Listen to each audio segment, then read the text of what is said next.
Today I'm going to take you through creating new home pages on a Gen 4 screen. So 4240s, 4640, 4600 processors.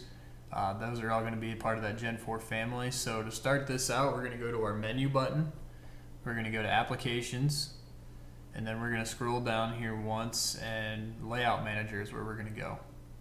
So we're going to click on layout manager, and then we've got two places that we're going to go in this page. The first one is going to be the all run pages section.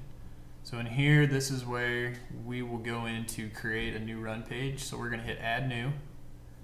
We're going to go in and we've got to give this a name. So we're just going to call this rate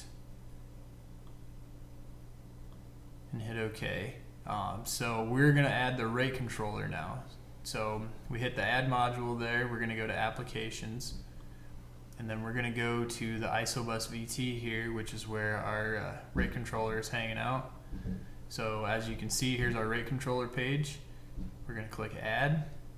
And as you can see, it pops up in our module page here. So now if we want to, we could add more stuff, or for this instance, I'm going to just center it on the page. And then we're going to click save. So now that we've got that created, we can scroll down, and as you can see, our rate is down there. So that's our rate controller page. So now we're going to add it to our home page active set. So we're going to click active set run pages, and then we're going to hit add new. So we're going to click on that rate page there. We're going to hit OK. We're going to hit save. So now we've got 7 run pages at the beginning.